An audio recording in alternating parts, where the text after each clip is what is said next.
eh, voy a abordar el tema del debilitamiento de las instituciones.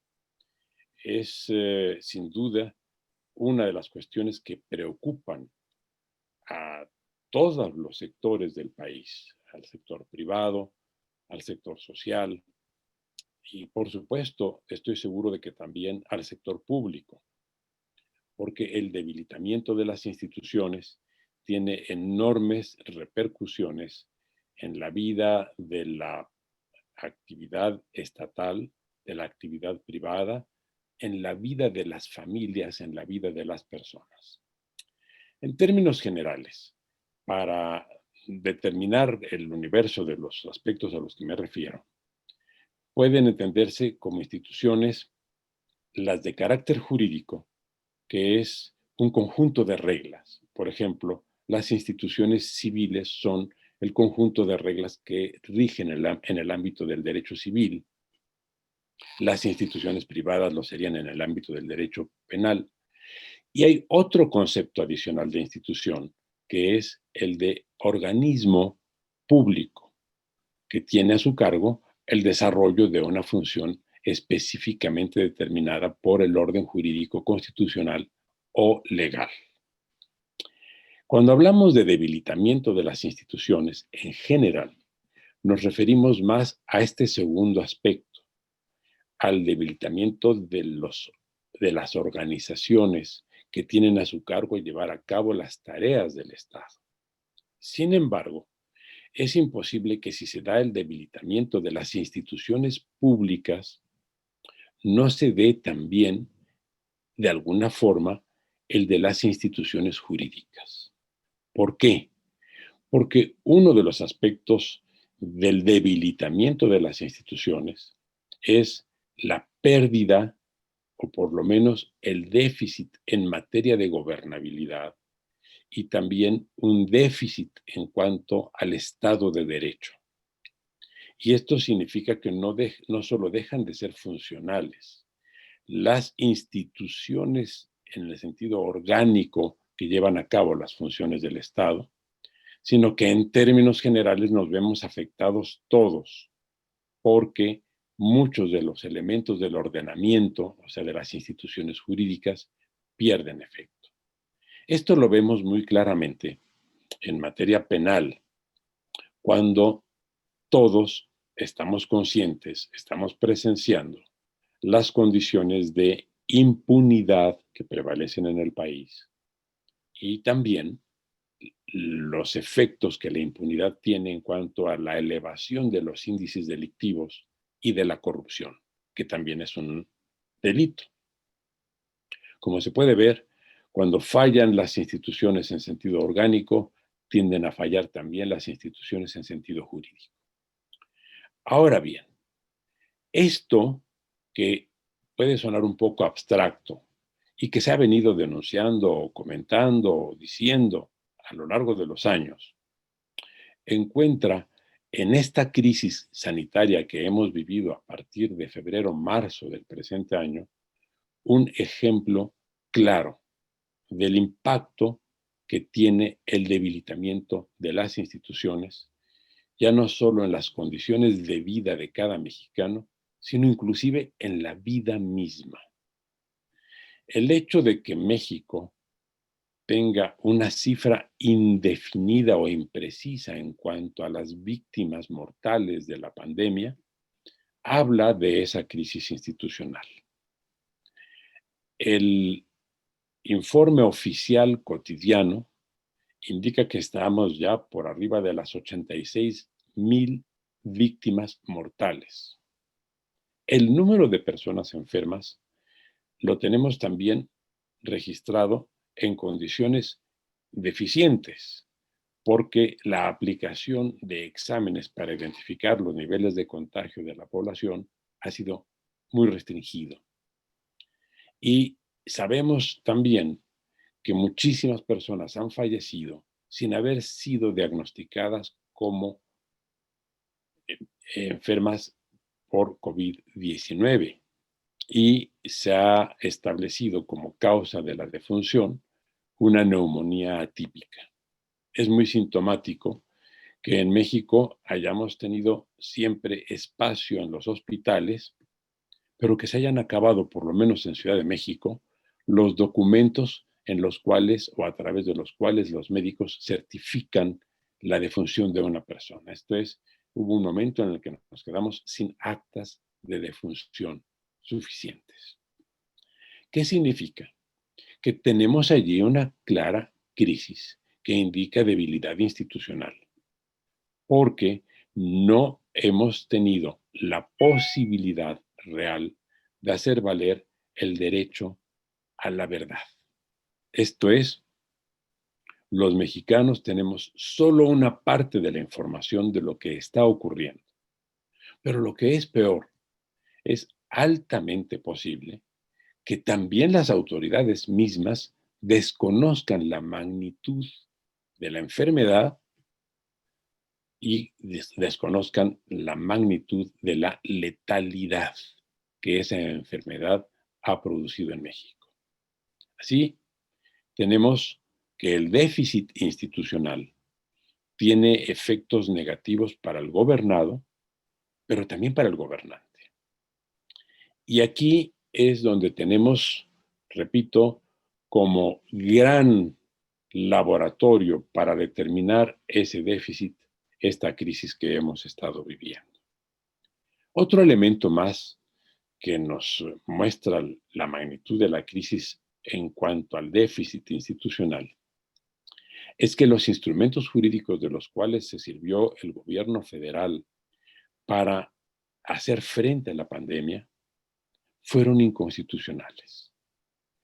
Los acuerdos expedidos por el secretario de Salud en marzo del presente año carecen de facultades constitucionales, cuando, por otra parte, la propia Constitución ofrecía, a través del artículo 29 de la Constitución, la posibilidad de que las autoridades federales actuaran de acuerdo con la Constitución e impusieran las mismas limitaciones que nos aplicaron, pero con base constitucional. Lo que nosotros experimentamos y seguimos experimentando es que un acuerdo del secretario de Salud limitó la función productiva del país y dejó como operantes solo las que se consideraban como actividades económicas básicas o esenciales. Y nos impuso a todos los mexicanos una especie de reclusión doméstica, aunque no había una sanción específica para quienes salieran a la calle, pero de todas maneras la orden fue de desmovilización. Afectó el universo laboral, afectó el universo productivo, afectó las libertades de tránsito, una decisión del secretario de Salud. Más adelante, o el mismo día, el presidente de la República expidió un decreto para validar las decisiones del secretario de Salud y además lo invistió de una serie de facultades extravagantes, por decirlo de alguna forma. Permitió que el secretario de Salud movilizara partidas presupuestarias para hacer frente, de acuerdo con los requerimientos que se presentaran, a las demandas de servicio.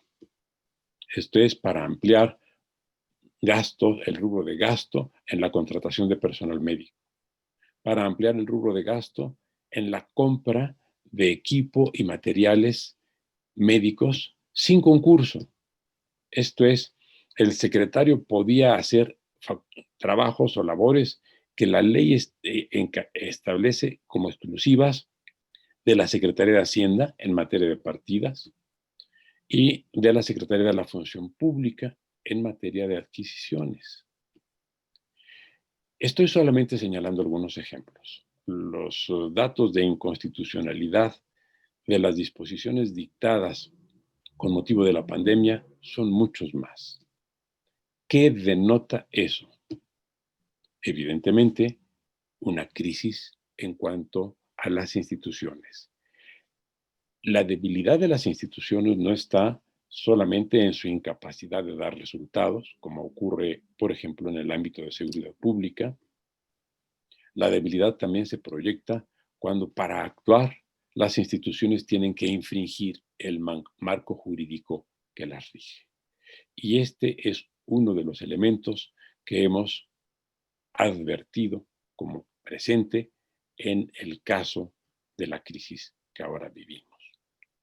Pero esto podría ser estrictamente coyuntural o circunstancial. Si nos vamos a la parte sustantiva, a la estructura sistémica de nuestro régimen de gobierno, veremos que ahí también se dan múltiples efectos que se traducen en debilidad de las instituciones, particularmente de las que desde 1917 se han visto limitadas en cuanto a sus facultades, entre ellas, y de manera muy sensible, el sistema representativo mexicano. Vimos también en esta crisis, por ejemplo, que las decisiones que se tomaron en materia económica, en materia de apoyos sociales, en materia de decisiones mismas de carácter sanitario, se hicieron ignorando la presencia de representantes de la nación. Más aún, en el propio acuerdo dictado por el secretario de Salud, se estableció que ni tribunales ni órganos parlamentarios o congresuales federal y locales podían sesionar, podían reunirse. Esto no se dio prácticamente en ningún otro lugar del mundo. Sí se limitó la capacidad de reunión de los órganos colegiados, pero por decisión misma de los órganos colegiados o a propuesta del gobierno aprobada por los órganos de representación política. En México fue una decisión tomada verticalmente por una dependencia del presidente, ni siquiera por el propio presidente. Así pues, se ve que al no intervenir el Congreso en las decisiones críticas aplicables durante la pandemia, no se hizo sino reproducir lo que ya estaba pasando. El Congreso en México tiene una función muy limitada desde 1917. Así está nuestro sistema. Es, repito, una deficiencia sistémica, no solo coyuntural. Se acentúa en ciertas circunstancias o coyunturas. Pero la presencia o deliberación de las decisiones políticas del Estado mexicano no está contemplada en cuanto a las facultades del Congreso. Y el Congreso tampoco tiene facultades de investigación con relación a las decisiones de gobierno, aspecto con relación al cual vemos que en todos los sistemas presidenciales evolucionados y parlamentarios sí se da. Esta crisis también nos ha permitido contrastar cómo funcionan las instituciones de gobierno en México y cómo funcionan las instituciones de gobierno en otros países. En Estados Unidos, por ejemplo, se habla de la presencia hegemónica del actual presidente de Estados Unidos. Sin embargo, todos los paquetes de ayuda social y de reactivación económica son discutidos en ambas cámaras del Congreso estadounidense. El presidente de Estados Unidos puede evitar que los integrantes de su partido suscriban acuerdos o puede reducir la magnitud de los acuerdos a través de la influencia que tiene en esos representantes. Pero la sede de deliberación es siempre el Congreso. Y si nos vamos a Europa o a diferentes países latinoamericanos o asiáticos, encontraremos que también se produce el mismo efecto. Así pues, en esta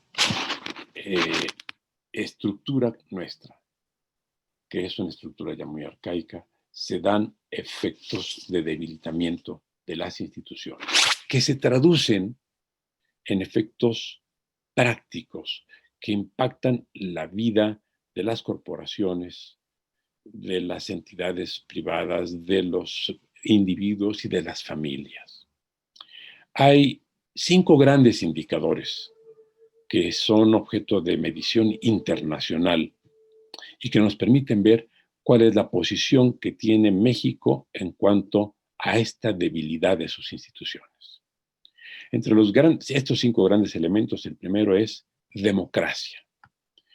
¿Cómo se sitúa y dónde se sitúa la democracia mexicana si tenemos en cuenta los procesos electorales, el pluralismo, el funcionamiento efectivo del gobierno, la participación política de los ciudadanos, la cultura política en general y las libertades civiles? Entre 130 países medidos por la unidad de inteligencia de la revista británica Economist, repito, entre 130 países, México en materia de democracia ocupó en 2019 el lugar 73. Otro indicador es el Estado de Derecho. Sobre esto existe un organismo internacional también que se llama World Justice Project, que en 2019 nos mostró la situación de México con relación, por ejemplo, a los límites en cuanto al ejercicio del poder gubernamental. Y aquí, entre 128 países, México figura en el número 80. Como ustedes ven, hay una correlación con la identificación que hace el Economist, que nos pone en el 73. Otro elemento es el de gobernabilidad. En materia de gobernabilidad, el Banco Mundial, una institución muy sólida, estableció una serie de puntajes y mide anualmente los niveles de gobernabilidad en el mundo. En este caso, en materia de estabilidad política, el rango más alto correspondió a Noruega con 92 puntos. Un rango, no el más bajo, pero de los más bajos, correspondió a Pakistán con 3 puntos. México está en 20 puntos.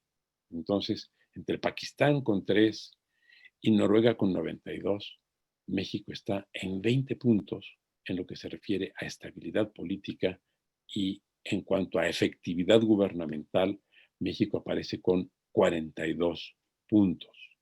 También sensiblemente abajo de Noruega con 97 y arriba de Pakistán con 22. Otro indicador para determinar la debilidad de las instituciones está en la medición de la pobreza. Y aquí nuestros propios indicadores, nuestros propios índices, los aportados por Coneval, indican que la población con ingreso inferior a la línea de pobreza en 2008 era el 49%.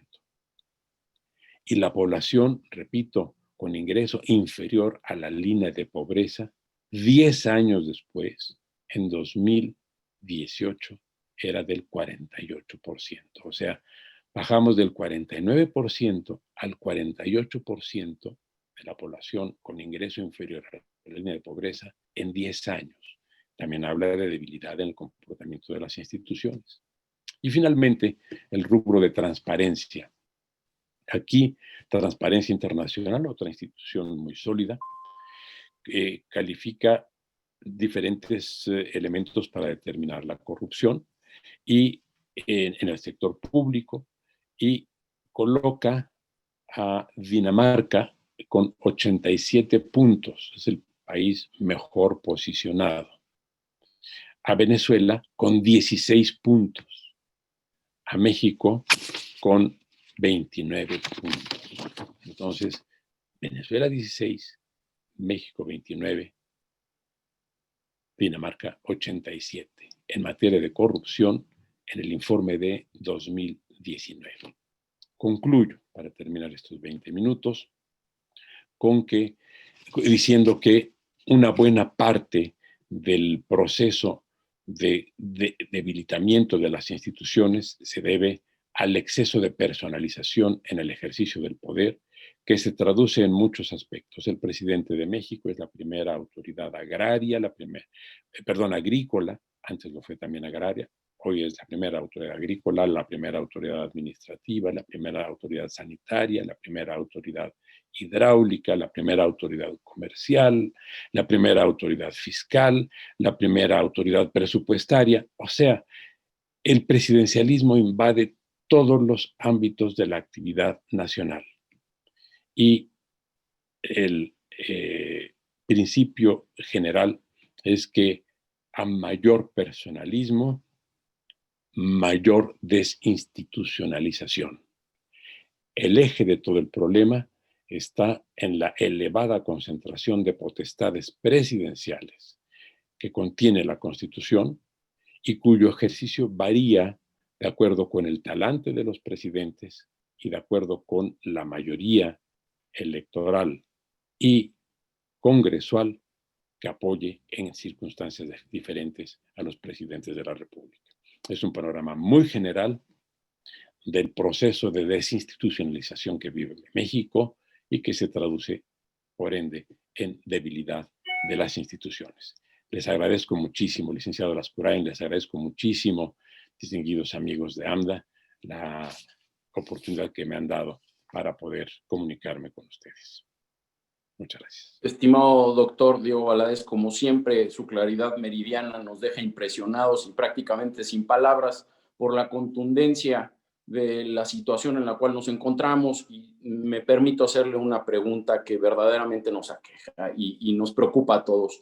Derivada de la inconstitucionalidad de los instrumentos utilizados por el actual gobierno, en donde nunca se había visto en la historia reciente que el gobernado prácticamente quedara en un estado de indefensión total al no poder argumentar en su favor el juicio de amparo, por ejemplo, veremos una serie de demandas para hacer clara la responsabilidad patrimonial del Estado ante las circunstancias de las cuales fuimos objeto. Doctor, ¿cuál sería su opinión al respecto? Más que un remedio procesal, licenciado Lascurain, yo lo que considero necesario es que en una amplia recapitulación como la que estamos haciendo ahora, y que seguramente eso vendrá de manera más extensa una vez que remontemos los efectos de la crisis y tengamos ya otros, recuperemos nuestros niveles normales de convivencia. Yo creo que lo que tendremos que plantear es literalmente un cambio de régimen en el país, que le dé a los diferentes órganos del poder, particularmente a los órganos representativos, mayores facultades y mayor presencia en la deliberación y en la decisión de los asuntos públicos.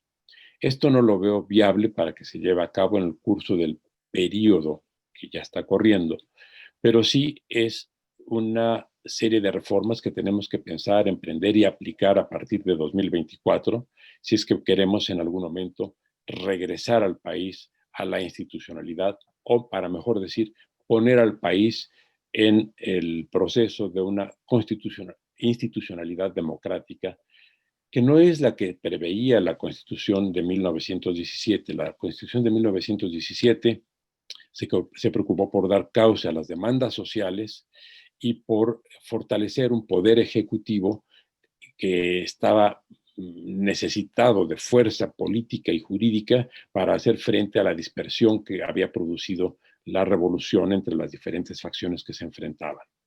Hoy somos una sociedad madura y podemos aspirar y debemos aspirar y tenemos con qué aspirar a tener instituciones democráticas. La parte de la defensa procesal, repito, no la veo funcional ni procedente, porque en realidad todos aceptamos las decisiones establecidas por la Secretaría de Salud y también las determinaciones presidenciales, porque consideramos que había un bien superior a tutelar, que era la salud y la vida de los mexicanos. Pero es una experiencia que debemos registrar para que no permitamos que en el futuro esta forma de gobernar se amplíe a todos los ámbitos de la vida colectiva y en todos los momentos, no solo en los de crisis.